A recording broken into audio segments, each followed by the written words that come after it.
Bonjour, bonjour. J'espère que ça va très bien chez vous. Aujourd'hui, j'ai fait le choix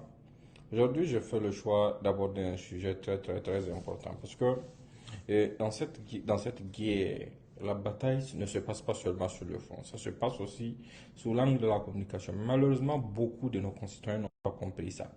Beaucoup d'entre nous ne prenons pas au sérieux l'importance de la communication, le rôle que la manipulation mentale peut jouer dans cette guerre. Beaucoup n'ont pas conscience de ça. C'est pour ça que je vous exhorte à partager cette vidéo au maximum parce que on aura besoin de ça. Je vais vous montrer un cas concret de manipulation dans ce contexte. Un cas concret de manipulation qui doit servir de leçon et d'exemple pour que les gens puissent comprendre que chaque fois quand certaines personnes crient, c'est pas forcément pour la vérité, mais c'est pour quelque part rendre compliqué notre réponse face à cette insécurité. Pour ça, je vais d'abord vous faire écouter 3 audios en langue Peul. Et quand je vais vous faire écouter les audios, et après ça, je vais vous traduire ces audios. Je vais vous traduire ces audios et après la traduction de ces audios, je vais vous expliquer ce qu'il en est exactement. Donc, voilà en quelque sorte les 3 audios. Écoutez, un instant.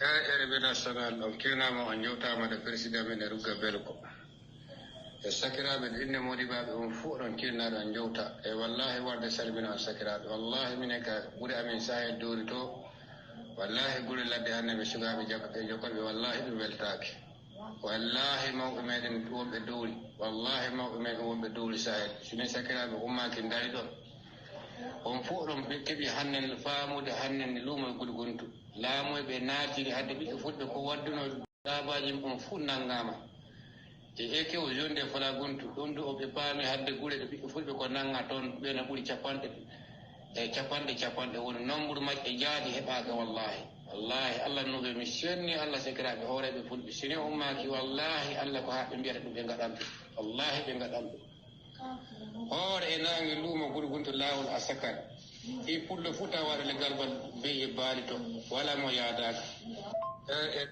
national on kirnama on jewtama. Voilà, ça c'est le premier audio. Je vais vous le traduire. Dans cet audio, depuis que les forces de l'ordre ont pris le contrôle de Falaguntu, et ils ont commencé à prendre le contrôle des encablures de Falaguntu, des gens ont commencé à crier pour dire que nos forces de l'ordre procèdent à des exactions. Et cet audio sous-entend que dans les environs de la commune de Falaguntu, il y a une localité qui s'appelle Gulguntu, et qui est très proche de Falaguntu, que les forces de nos forces de défense et de sécurité y étaient, et qu'ils auraient enlevé tous les jeunes Peuls. D'abord, et l'auteur de cet audio se présente comme le responsable d'une association d'éleveurs du village de Belgou, qui fait partie de la commune de Falaguntu. Belgou est une localité que je connais bien. Donc, dès que j'ai reçu les audios, j'ai procédé à des vérifications. D'abord, il n'y a pas eu d'exécution extrajudiciaire. Ça, c'est un gros mensonge. De deux, Belgou, cet individu ne vient pas de Belgou. Il s'appelle Sissé Mamadou.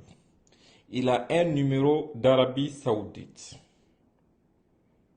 Cet individu, dans l'audio, qui se réclame de Belgou, qui est de la commune de Falaguntu, et qui dit que les forces de défense et de sécurité sont venues cibler exclusivement les Peuls, et qui dit plus loin dans l'audio qu'il faut que les responsables Peuls au niveau de Dori et autres se réunissent pour pouvoir s'en prendre à toute la communauté Songoï. Cet individu n'est pas de Belgou, il n'est pas de la commune de Falaguntu, et il a un numéro d'Arabie Saoudite. J'ai le numéro. Et il n'a pas utilisé son numéro pour l'envoyer. Il est passé par un autre jeune pour envoyer les audios dans un groupe, pour dire aux gens que les forces de défense et de sécurité dans la zone de Falaguntou sont en train d'enlever des jeunes Peuls par dizaines pour les exécuter. Et cette personne qui a pris l'audio publié a ajouté, la personne a ajouté les VDP aux forces de défense et de sécurité. L'information même dans l'ensemble est fausse. Et l'origine de ces audios, c'est l'Arabie Saoudite. J'ai le numéro de l'intéressé. Donc c'est pour vous dire de faire très attention. Parce que comment est-ce que les gens nous manipulent? Quand on attaque nos forces de l'ordre, il n'y a pas de problème, personne ne réagit. Ce n'est pas un problème pour quelqu'un. Les gens viennent, ils mettent des rides hypocrites et on essaie de faire comprendre aux gens que non, c'est un phénomène qui est là, personne n'est coupable. Mais quand nos forces de défense et de sécurité commencent à défendre la population, commencent à faire le travail, automatiquement des voix vont se lever pour entraver la lutte. Et c'est à vous de défaire ça. En faisant quoi? En partageant ces informations. En faisant quoi? En travaillant dans ce sens. Qu'est-ce qui se passe? Dans la commune de Falaguntou, il y a plusieurs villages. Depuis que le terrorisme a commencé, seuls les villages Songoï et les villages Tamashek sont attaqués. Aucun village Peul de la commune de Falaguntou n'a enregistré même un déplacé interne. Nous n'avons pas fait de ça un problème. Ça c'est un. Le jour que les terroristes sont venus à Falaguntou pour assassiner nos gendarmes, ils ont quitté le Niger, venir traverser par plusieurs localités Peul, notamment Zeidrabé, Pihaini. Ils sont venus passer toute la journée à Ekeo. Ekeo fait face à Belgou, dont ce monsieur se réclame. Et il n'y a rien entre le détachement de la gendarmerie et le village d'Ekeo. Ils ont passé toute la journée à Ekeo. Quand ils ont quitté Ekeo pour aller s'en prendre à la gendarmerie, ils sont allés le faire vers 16 heures.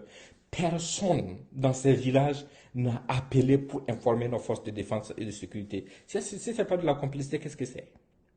Et au-delà de ça, on a reconnu des gens. On a reconnu des gens parmi ces terroristes-là. Parce que les VDP, là, ce sont des locaux. On a reconnu des gens parmi ces terroristes qui sont de Ekeo. On a reconnu parmi eux des gens qui sont de Belgou. On a reconnu parmi eux des gens qui sont de Haïni. On a reconnu parmi eux des gens qui sont de Fetbarabé Seno. Donc, la stratégie, c'est quoi? Des gens se lèvent et se mettent en groupe, en bande organisée, pour attaquer les civils et les forces de défense et de sécurité. Ils vont même en collaboration avec d'autres personnes de Sela, Amarsingé et autres, aller opérer au Niger. Après, ils prennent des gens au Niger là-bas, ajouter à leur lot, revenir chez nous, assassiner nos forces de défense et de sécurité, endeuiller nos familles civiles, et après ça, ils repartent tranquillement s'asseoir chez eux dans leur village, comme si de rien n'était. Même si on les a reconnus lors du combat, si quelqu'un se lève parmi les gendarmes ou les militaires pour aller l'interpeller, automatiquement quelqu'un va se mettre de côté. Les gens qui n'avaient pas de réseau pour avertir les forces de défense et de sécurité qu'on est en train de venir les attaquer, ils vont avoir le réseau immédiatement pour contacter des gens dans le groupe WhatsApp. Ils vont balancer des audios avec des noms pour dire que non, telle personne a été tuée, telle personne a été enlevée, telle personne a été si telle. Et les gens vont se mettre à crier sur la base ethnique en avançant l'argument ethnique comme quoi, non, telle personne a été assassinée, telle personne a été enlevée. Et ça va devenir le tapage comme ça. Donc ça veut dire quoi? Ça veut dire que c'est nous les vrais